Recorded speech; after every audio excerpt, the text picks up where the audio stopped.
Hi, what is up, people? This is Ryan's Roundup of Phone Reviews. And also tablets. Today we will be reviewing the HTC Flyer. The HTC Flyer was invented in 2011. It is a decently good model. The box seems to be nice, kind of bland on the sides. You can see the Flyer through US Cellular. The US Cellular one was cheaper on the internet, if anybody wants to know. Just to know. Let's look at some of the specs of the HTC Flyer. It has 1.5 gigahertz of RAM, HTC Sense, 32 gigabytes of internal storage, 1 gig of RAM. Wow, this is pretty nice stuff. Very nice dual band. It also comes with an 8 gigabyte micro SD card, plus a 5 megapixel camera. This is also HTC's first tablet, which also comes with Scribe technology, but that's sold separately. See, it's an older product through HTC, but it's pretty good still. It works pretty good. Let's see what we can find in this mystical box of openings. It's always fun when you first get a phone and you start opening it. Okay, let's open this. Bum ba da bum. Wow, it's an HTC Flyer. Let's get this thing out of the box. Set this aside for a minute. That's what we have underneath the box here. Got your micro USB cable. You also got your charger. Cool, nice little pair of headphones and some siliconic plastic. Pretty cool. It also has a stopper thing right there. Let's see what else we got. We got the productivity and safety warning brochure. Safety and safely.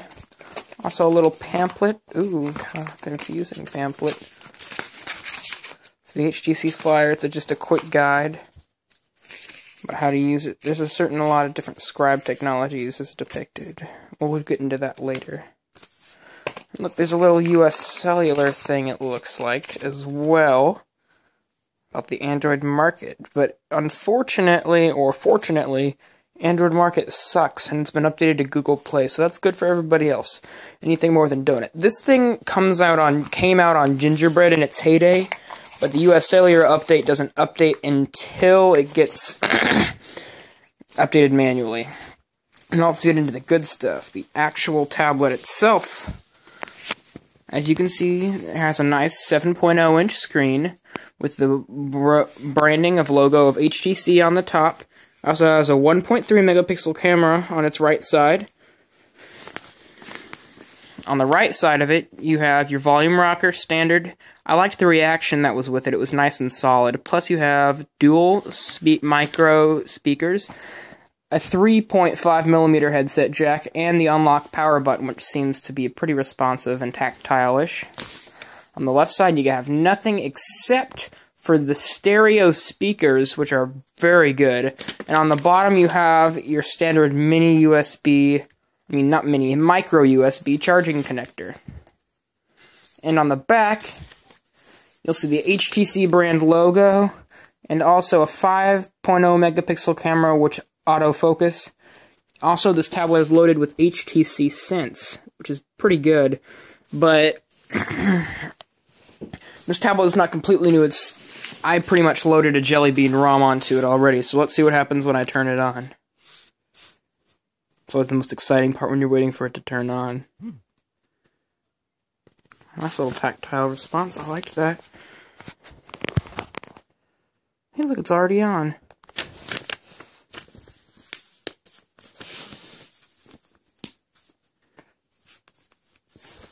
Here is a unlocking widget, which I found very good and responsive.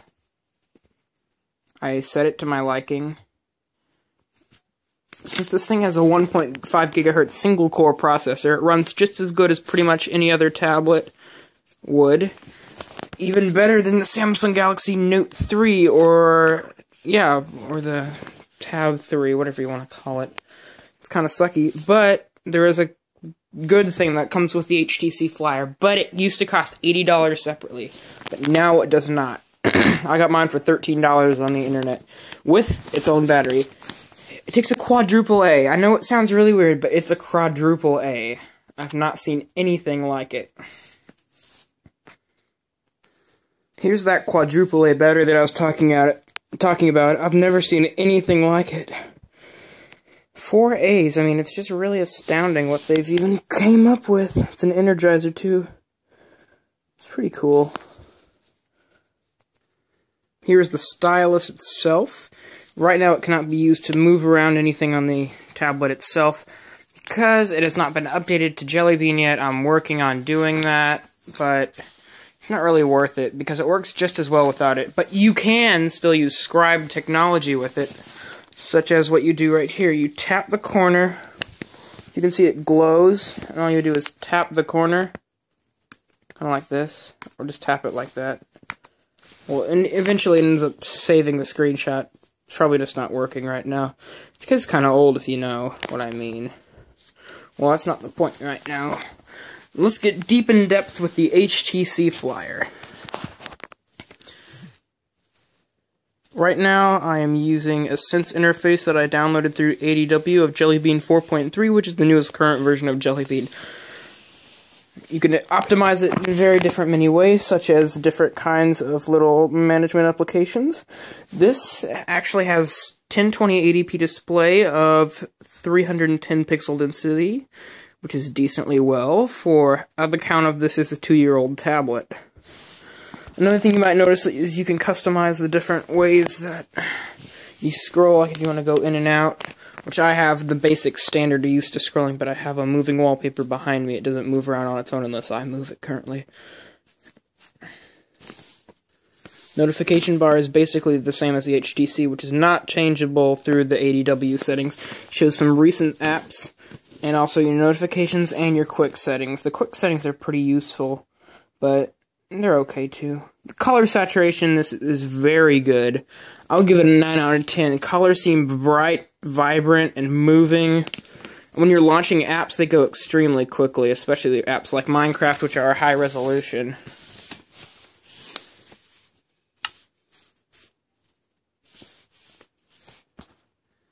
They launch and seem to work with ease. Being able to move forward and move around is no problem at all, even with the high resolution on Minecraft.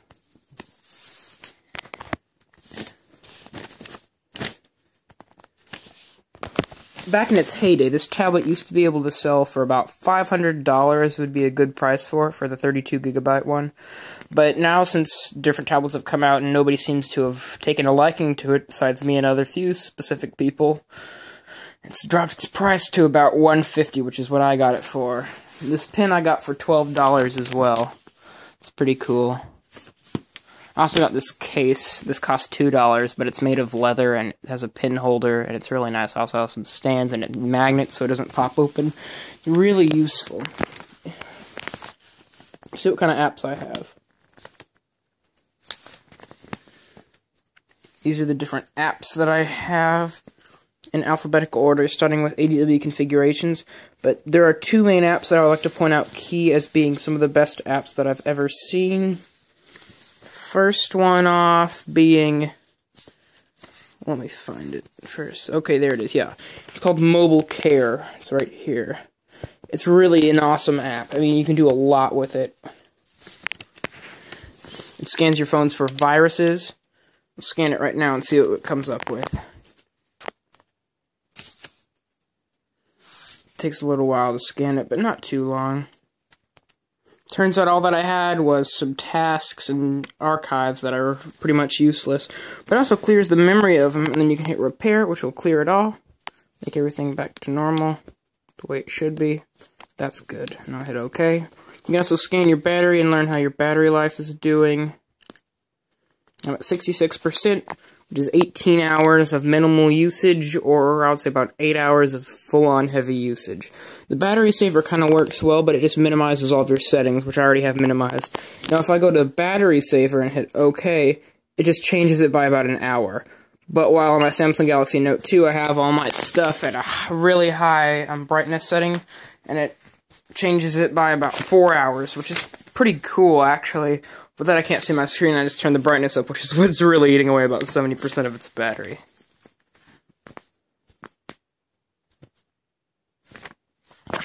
I found it to be very responsive while skimming through home pages with the with the Android interface that I put on a basic stock Android. It's a very nice tablet, high quality, has an aluminum backing, which is very nice. 5 megapixel camera. The top part is removable by pushing in and then pushing outward, and then it opens up to reveal a micro SD card and a SIM card for US Cellular, which can be unlocked to other carriers, such as Sprint, Verizon, not AT&T or T-Mobile though. Sorry for those kind of users. The interface really does complement it with its newer but yet older looking look. It seems to be very good, and I wish HTC would make a new tablet.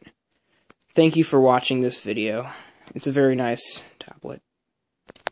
Well, that was my video. Thank you for watching. See you next time.